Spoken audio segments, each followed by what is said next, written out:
সম্মানিত ক্রেতা এবং বিক্রেতার সাধারণের মনোযোগ আকর্ষণ করছি। সম্মানিত সকল ক্রেতা এবং বিক্রেতা সাধারণের মনোযোগ আকর্ষণ করছি। আমি বাংলাদেশ সেনাবাহিনীর একজন প্রতিনিধি হিসেবে আপনাদের জ্ঞাতার্থে জানাচ্ছি যে পশু এবং ছাগল ক্ষেত্রে আপনাদের যে রেজিস্ট্রেশন ফি সেটি সরকার কর্তৃক নির্ধারিত রেজিস্ট্রেশন ফি আপনারা প্রদান করবেন। আপনারা কেউ নির্ধারিত সরকারি ফিয়ের অতিরিক্ত রেজিস্ট্রেশন ফি প্রদান করবেন না। যদি আপনাদের কাছ থেকে নির্ধারিত রেটের বেশি রেজিস্ট্রেশন ফি নেওয়া হয় অথবা অতিরিক্ত অন্য কোনো টাকা নেওয়া হয় কিংবা চাঁদাবাজি হয়, তাহলে আপনাদের বিনীতভাবে অনুরোধ করছি আমাদেরকে অবগত করার জন্য।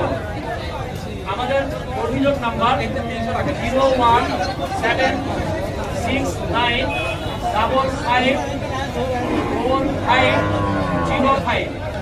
নাম্বারটি আবার বলছি 01769554505। এই নম্বরে তৎক্ষণাৎ জানিয়ে দেবেন। আপনাদের আরো জ্ঞাতার্থে জানাচ্ছি যে আপনাদের জন্য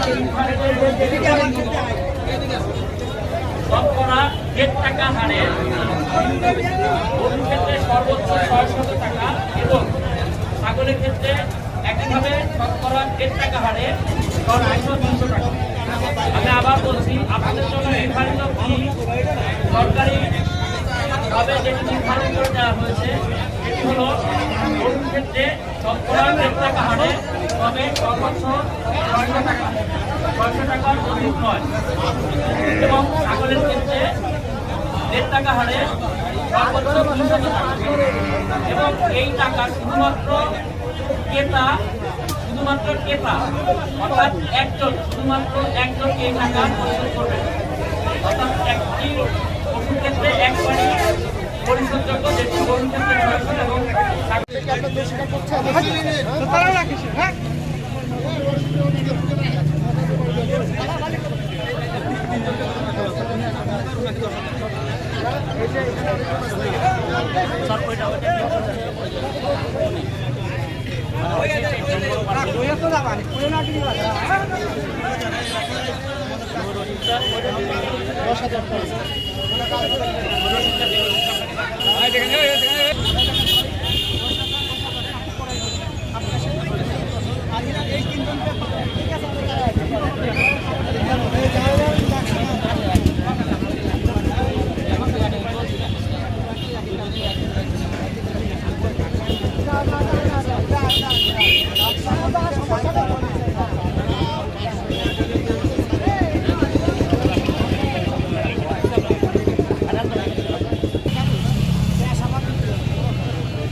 কয়টা ছাগল বিক্রি করছেন?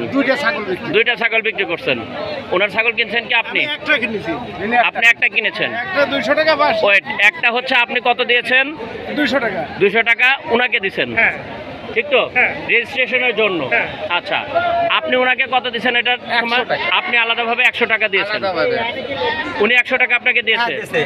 তাহলে আমি যেটা প্রশ্ন করি সেটা বললে ভালো হবে। হ্যাঁ, তাহলে আপনি সর্বমোট এই ছাগলের জন্য ওনার কাছ থেকে 200 এবং ক্রেতার কাছ থেকে 100, 300 টাকা নিয়েছেন।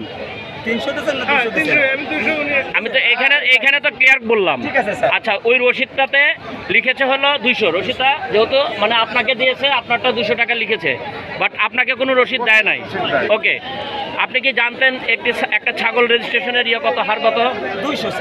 200 না, মূলত হচ্ছে 1.5% হারে শতকরা।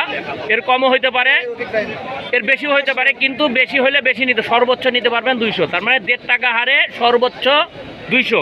ধরে নিলাম 200ই, আমরা 200 নিচে যদি কম থাকে 200 হলে এটা পর্যন্ত আমরা ধরছি না। বাট আপনি জানা সত্ত্বেও আপনি বেশি নিয়েছেন যে তার, এবং শুধু বেশি নেননি, আপনি প্রতারণা করেছেন যে আপনি এই যে রসিদ 200 টাকার রসিদ দিয়ে আপনি ক্রেতা বিক্রেতা দুজনের কাছ থেকে মিলে 300 টাকা নিয়েছেন, 100 টাকা বেশি নিয়েছেন।